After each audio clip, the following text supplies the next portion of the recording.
This show is going to be all about option contracts. How do you use option contracts in New York to make money on deals that you don't know if they're deals? And ironically, I just got an option contract signed this morning on a property in good old Monroe as I'm making this. So, Michael, I taught this strategy to you, and you have used it to your benefit. So I'll have you kick it off. What is an option contract, and why do you need to use these in New York? Because other states, they're kind of stupid.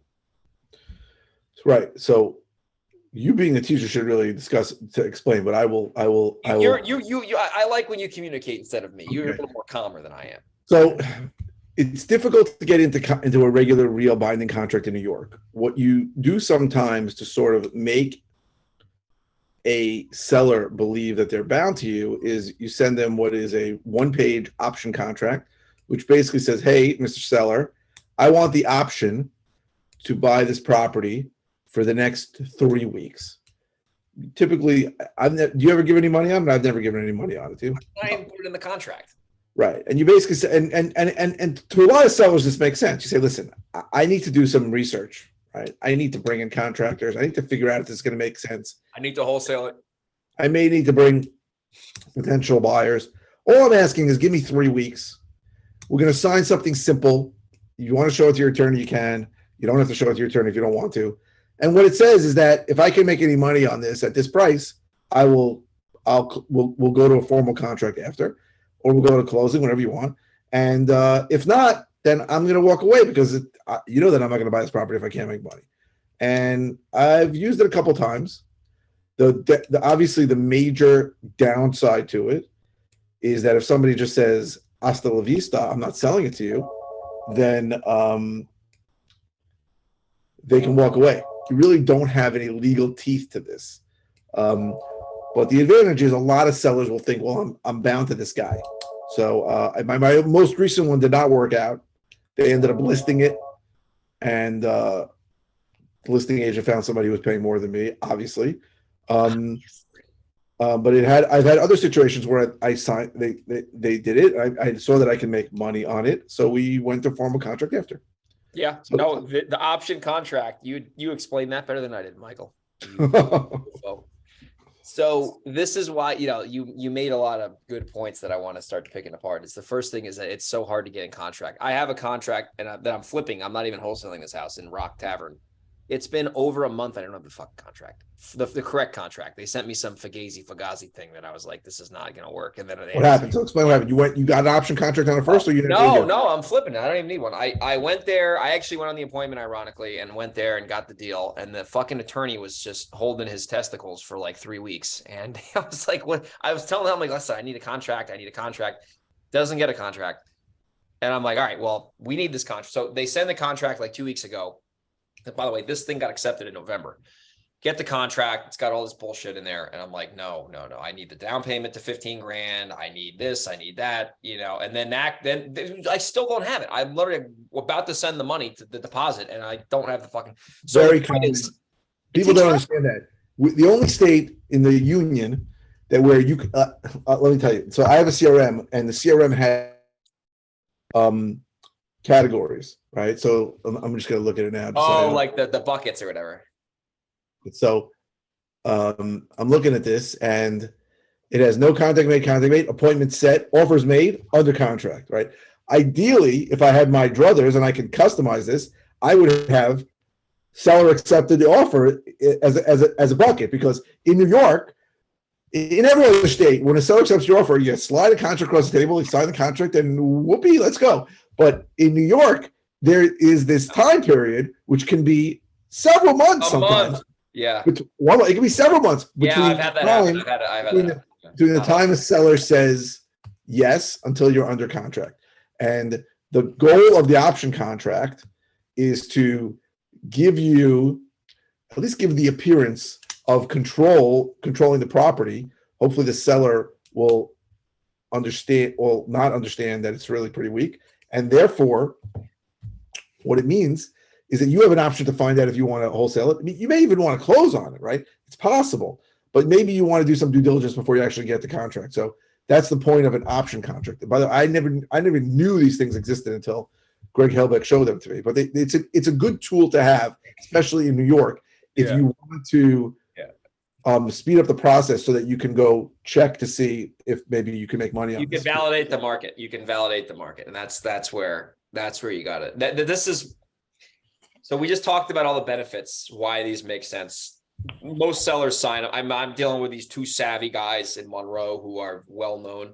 And I slid that option a contract and they were smiling ear to ear, thinking I was the son of Jesus, you know, and because it's just so simple. There's no bullshit. Anyway, so let me tell you the downside. Let me tell you what they don't tell you about option contracts online. You're going to get exposed, online gurus. All right. So here's what they don't talk about. And this has happened to me a few times.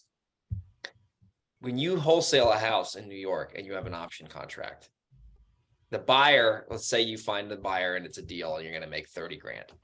Now you don't have a contract with the seller. You have an option contract and you do not want to, even though you can write in the document that you're going to sign the option contract, that guy would wipe his butt with that thing and tell you to go fly a kite.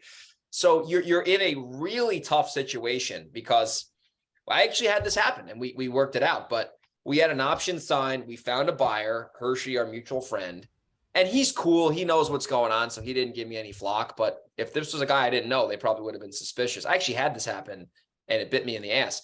I had no contract with the seller. So I had to go immediately rush, get a contract, make sure it wasn't crazy, sign it, send the deposit, get the attorney to scan it, email it back to my attorney. And that takes a week if you're lucky. And then you got to go send this end buyer assignment agreement. And a lot of times the attorney that you have is not going to go send out an assignment agreement if they don't have an original A to B contract because Correct. It doesn't make sense because the buyer, like every time I buy a deal from a wholesaler, I want to see, I just bought one last week. I want to see that A to B contract to see what I'm stepping into. Because if I'm stepping into something crazy, I need to know about that. Right. But you know what excuses I've used in that situation? I've been caught in that situation many times. Excuses. So I say, oh, you know what? I have a signed contract, but there was a rider and the seller never signed the rider. I thought it was signed. So I'm waiting for them to sign it or something like that. Totally rip that from you. I'm going to totally steal that. It works. There's a rider and they haven't signed it. And the guy, I can't reach the guy. I think he's out of the country. You got to buy time, right? You got to buy time. It's a rider. My attorney is away for 3 weeks. Oh, that was the Penn Island rider, right? The PENISLAND rider. No, that's a good one. So here's, so that's a good can of worms to open. So this has happened to me a few times. I'll give you a quick story. This was a bad one. I should not have did what I did. So people are going to judge me here. I've already been judged. It's okay. It's a free country. I had a fucking house. What was that address? 218 Down Street in Kingston. The seller's name was like Michael something. The buyer, fucking freak. I would have totally said their name on here. I forget who they were. They're such a fucking prick. If I remember their name, I'm going to call them out because they're assholes. But anyway, I had this option contract on the house and it was not a good deal. And I knew it wasn't a good deal. And the seller was just adamant on his price. And I'm like, listen, dude, if you want to get that price, give me like 10 days and let me see what's going on. Ironically, this jerk off, I wish I freaking knew their name, calls me out of the blue about getting on my buyer's list. And I was like, yeah, sure. What's your name? And where do you prefer to buy? And he's like, Kingston. I'm like, oh, I actually got a property in Kingston right now. And I'm like, you should go see it because I don't want to like do the sight unseen thing with you because you're going to probably beat me up afterwards. He's like, no, I don't need to see it. It's all good. I don't need to see it. I'm like, are you sure? He's like, yes, I don't need to see it. I'm like, okay, fine. So I had an option. I didn't have a regular contract.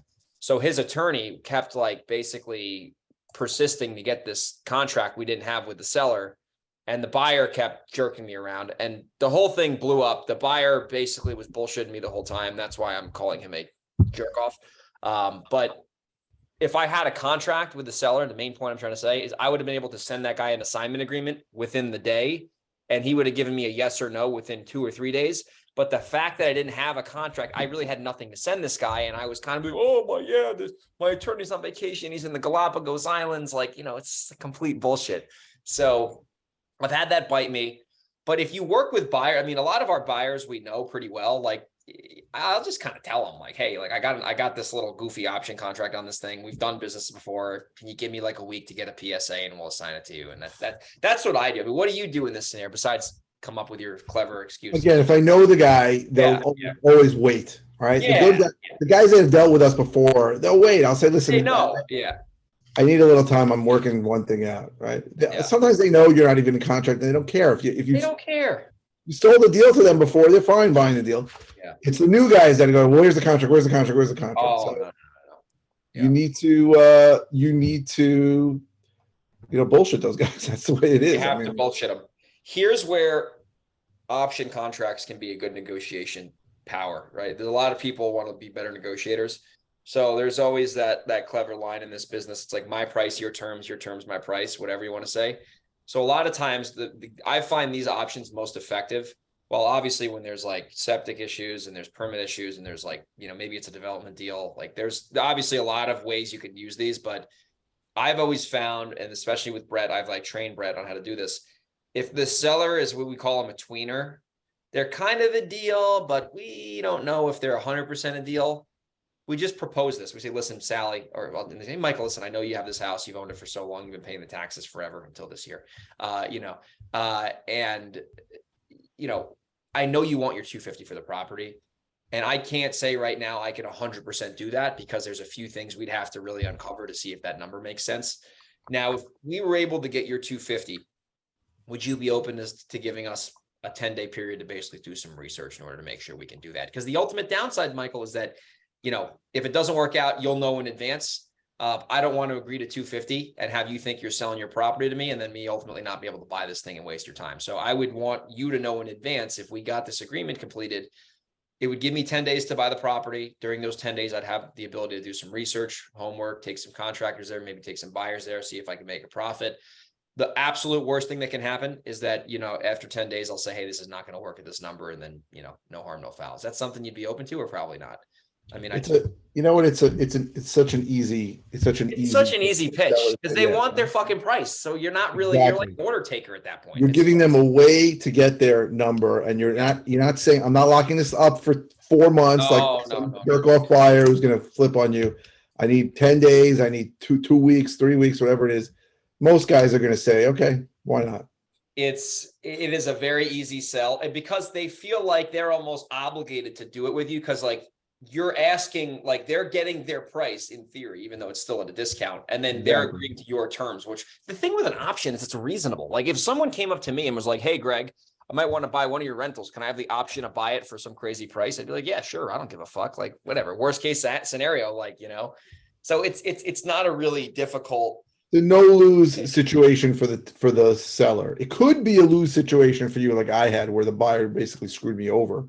But because you're not really. If you do it the right way, you could actually enforce this. So we can get into that if you want. All right, you want to talk about that? Because I don't see that. Listen, I'm not an attorney, but I know the fucking law pretty well in New York. So if you actually send a deposit and like record it and have an attorney involved, like you have to have an attorney involved. That's if you don't have an attorney involved, forget about it. But if you have an attorney involved, the problem is that if you do an option contract, it doesn't say have a deposit amount on it. Then how do you even know that what you're sending is really the deposit for that contract? You would add, so what you would do is you'd add some line items for the seller's attorney and the buyer's attorney. And then you would just normally like a PSA, you would do the same thing. And then you would send that fucking buyer's attorney, the seller's attorney a deposit, like an option. You wouldn't see, it's not an earnest money deposit. It's an option deposit. So it's like in the stock market. It's like you have the option to buy the stock at that price for the premium. Right, but if you got a 10-day option contract and the seller starts flaking on you, how are you going to make that enforceable? Right? If 5 days you realize there's money in it, you want to go to contract, the seller decides not selling, or the seller decides I can make more money. How do you make the contract enforceable? You'd probably have to record it, and then you'd have to record it, and then you'd have to have like some sort of paper trail on like the seller, like verbally, like during the period, like you'd have to really go after it. If I take a contract to a county clerk in New York and say, please record this, they're going to say, well, these are what I can record. I can record a deed. I can record a mortgage. I can record an assignment of mortgage.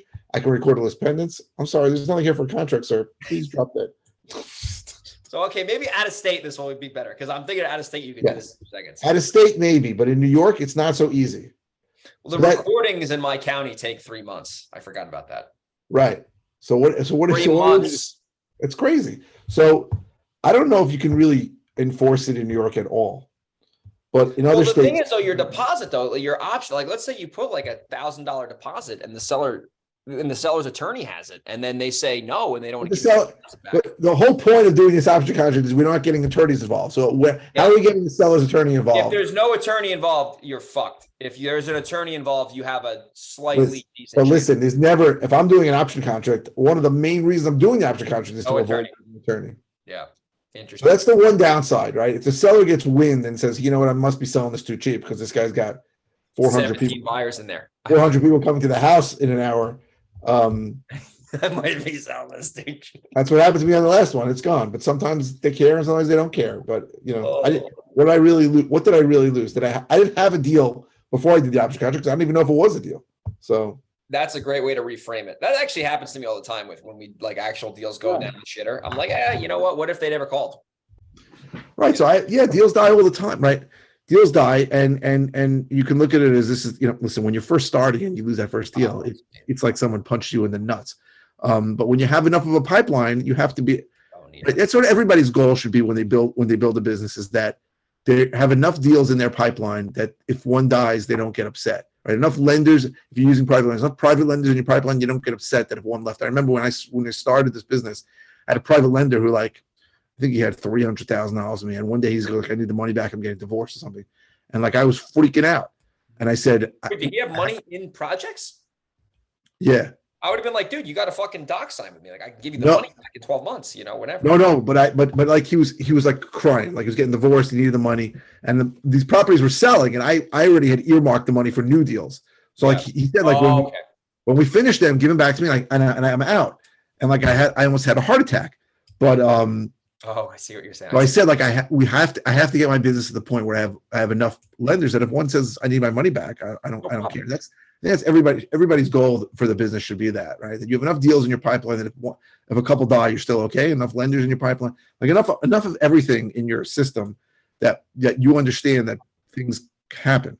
So when I had an option contract die, I didn't have a deal beforehand, so she went around with me, and that was it. It was gone. Totally. Well, that's the thing too. And then that goes back to negotiating in a place of strength. When you have a shitload of activity going on and you have a pipeline and real revenue coming in, you're like, I'll do this deal at this number, but if it doesn't work, that's not a problem. I'm not going to roll over because I don't need it. Sellers pick up on that. Brett, he went on an appointment earlier today in Delaware, and he told the seller, he's like, listen, I'm going to be here on a number, and I want to respect your time, and I want to respect my time too. If you're not going to consider that range, I don't think it's worth me even going out. And she's like, come out to the property. And he went out there, but because he doesn't give a fuck. He doesn't need beautiful words, but it's great when somebody says that, right? It's great when you push back on a seller and you say, you know what? I don't think I teach all my lead intake people. This is the 3 magic sentences, right? We're investors. We have to buy properties at a discount to make a profit. It sounds like we're not a good fit. When you say that to somebody and they say, no, I want you to come out anyway. That's beautiful. My gosh. So beautiful. Pull out the checkbook, man. No, it's true. Cause they almost know what they're getting into. I've found that when you get angry, I sent you that stupid ass call last week, just screwing around. But when you get angry, it's a funny one. When you get that guy was different. That guy was probably can't get emotionally invested. Well, I was fucking around the whole time. I actually wasn't genuine. That guy wouldn't even let you get a word in. That guy was a dick. Well, let me just tell them what happened. So quick thing. Then we'll cut. Let me close the loop and then I'll tell them the story, right? Because we got 10 minutes left on the show. So when you have the ability to not buy the property after you have some experience, you can say whatever you want to the seller within reason, and it's not it's going to screw you over, right? So whatever they might listen. It sounds like you've owned this property forever, and it seems like you want the absolute most money. Given the fact that I'm an investor, I'd love to help you, but I can't pay you market value. And it sounds like we probably wouldn't be a fit at that point.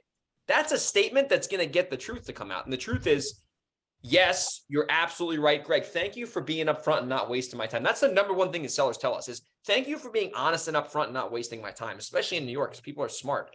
Not that people aren't smart, but it's a different kind of seller. Everyone in Delaware, Neanderthals. No, I'm just kidding.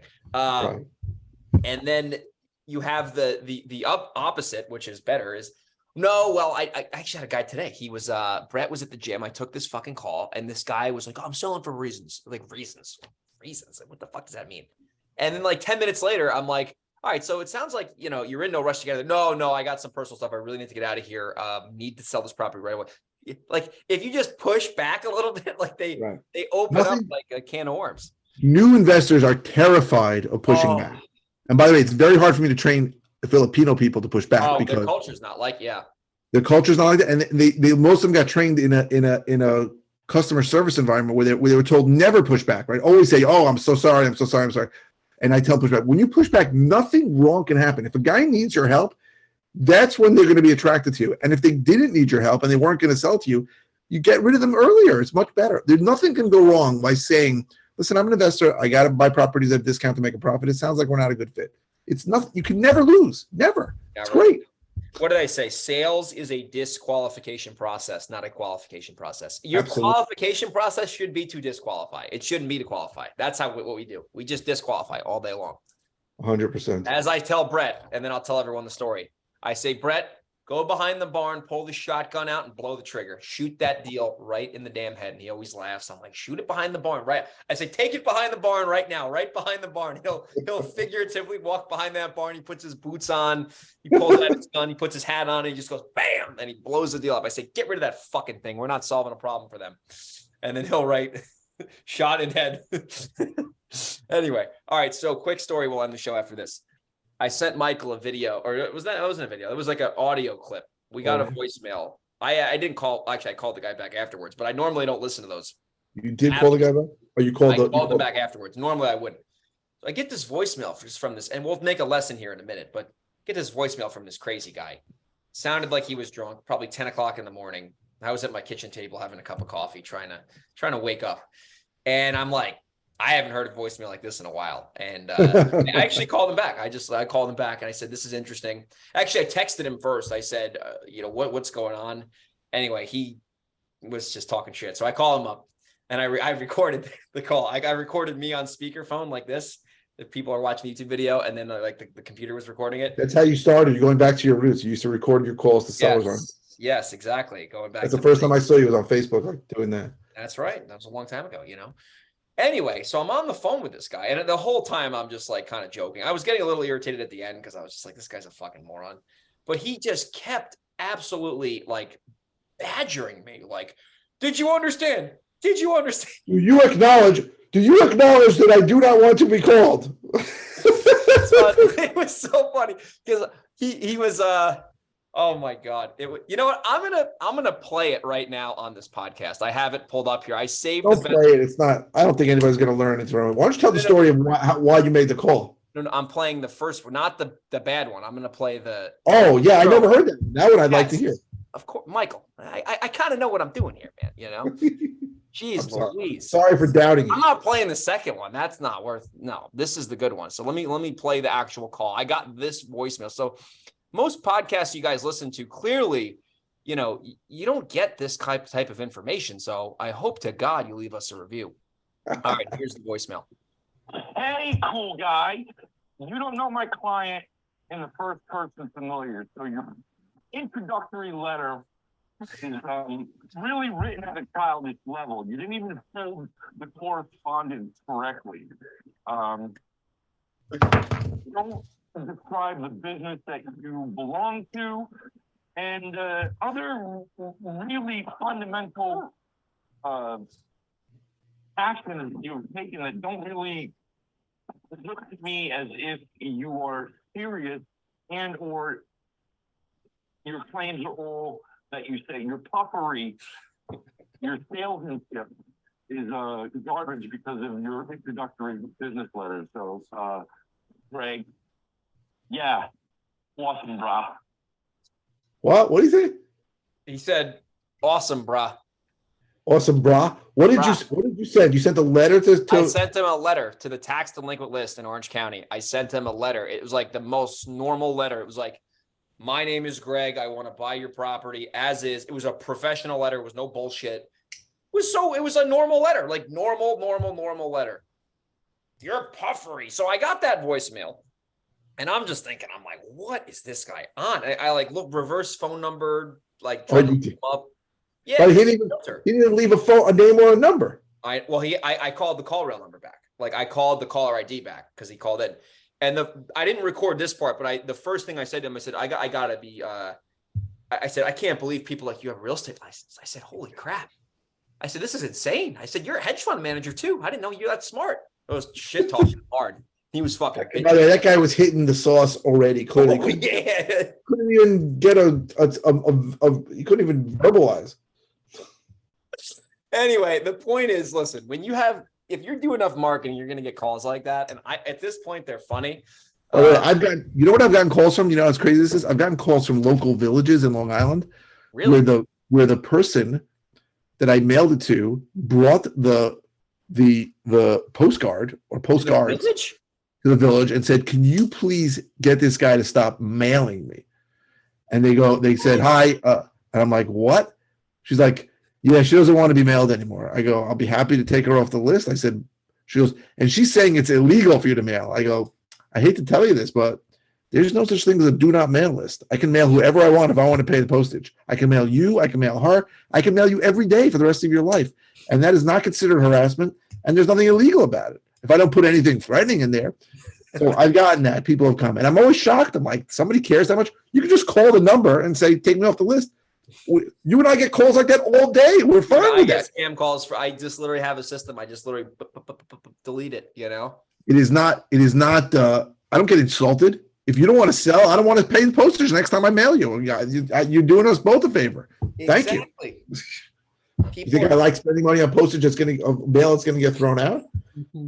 So you get crazy people like that. I'm curious. You think the person brought the letter to his real? Maybe that property was listed for sale. That could be. But that's what happens sometimes, right? I'll get calls from realtors who go, why are you soliciting my clients? I go, I didn't know your house was for sale. I go, I send thousands and thousands of pieces of mail. They're like, well, it's completely unprofessional. I go, I don't know what world you live in. I said, I assume you close like one deal every couple of months. I said, but I'm sending out thousands and thousands of pieces of mail. I can't keep track of somebody list their property. I go, I wasn't soliciting your client for anything to try to go around you.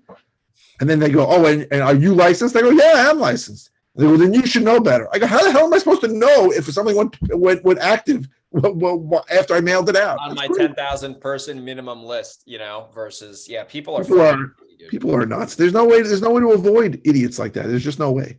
I'll tell you one more story and then we'll end the show. This one was bad. This one was bad. I made an honest mistake here and I'm just going to say it. I don't care. This was in Pennsylvania. A lot of craziness in Pennsylvania, by the way. But I did not use my brain and I went on Google and I typed in UPS store Reading, Pennsylvania. And I saw the first address that came up because I didn't want to get the return mail to California or to New York because it would throw the people off who are getting the mail. So I'm just thinking, I'm just going to use a bullshit address. Like, I don't know. I can't imagine that much mail gets returned. I only had the list was only like maybe a couple thousand people, nothing crazy. So I go online. I made up the address.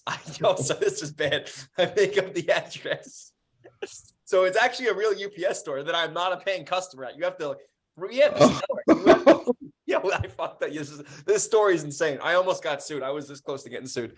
So I send a fuckload of mail out and it all goes to this fucking store. It all goes. And I'm thinking, oh, there's nothing wrong here. Because normally when you get a UPS box, you have to fill out like paperwork. Like Brett just did this in Delaware for us. Like you got to like fill out paperwork. It's not a joke. So they want to get paid. Oh yeah. But I didn't put a unit number. I just put the store address. I didn't put a unit. So I don't know any better. What do I know? I'm in California. I'm living in La La Land. So I get a call. Actually, no, I didn't get the call.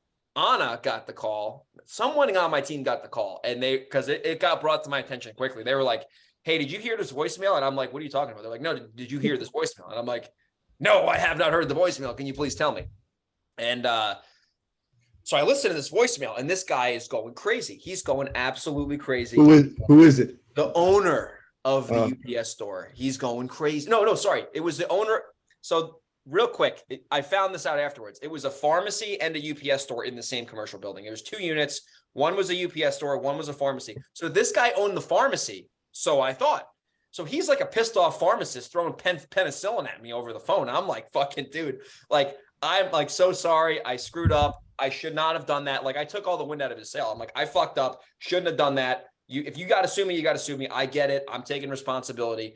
I said, Mr. Pharmacist, I'm so sorry, but I wasn't sending mail to your pharmacy. I was sending mail to the UPS store. And he goes, buddy, I own the UPS store. And I go, oh, I said, now I know why you're mad. I said, okay, I got it. What'd you do? Did you have to buy a mailbox or something? I mailed the guy. I told him I'll never send it. I said, you're probably going to get more mail for the next upcoming weeks because that is what it is. I can't control that. But going forward, I will never get any more mail to this place. I promise. And then I actually sent him a gift basket of like cookies and shit. And he fucking called me back and said, that was the nicest thing you've ever done. I appreciate that. You're a gentleman. So it ended up working out. But don't ever do that. Whatever you do, listeners, never do that. Learn from my mistake. That was dumb. I could have actually gotten sued. That's not like a joke. That's really bad. What are they going to sue you for? What are the real damages of throwing out 100 postcards? Give me a break. Well, no, it was the falsifying the address is where I would have gotten in trouble. It wasn't the postcards. It was the. No one's going to sue you. Guess what? What? I don't even know what. He threatened me on the suit. He threatened me. He can sue you. I mean, he can threaten you, but he's not going to sue you. It costs him $5,000 to litigate that, and you win $2,000. So, yeah, you screwed up. By the way, fuck up. I use anytime mailbox. You might want to think about that. What is anytime? It's a virtual mailbox. Well, they'll take your shit. What do you mean? And how could you have a virtual mailbox? It's a fucking physical. It's a real physical address, and it's like $100 for a year, and they'll do it. I use anytime mailbox. I'm looking at mine. You can do this anywhere in the country. Anywhere. That's what I do. Some mailing in LA, so I have a place in LA. Do they mail you to your? Do they scan them into you? They'll scan you the returns if you want. And you can make up whatever address you want. No, they're going to give you an address and they're going to give you a mailbox number. You have a mailbox number. And I could put a zip code and I could put like a Goshen area zip code. I could put it whatever area they have. I don't know if they have Goshen, but I guarantee you they have a bunch in the Hudson Valley. So look at it. Go to Anytime Mailbox. Look it up. Thank you. Well, all the listeners, check that out too. Don't be an idiot like Greg and get people pissed off. So I hope you got value from this episode. We started talking about options. We ended with crazy, stupid shit. So hopefully this was entertaining. If it was, leave us a review and we'll talk to you on the next episode. Take care.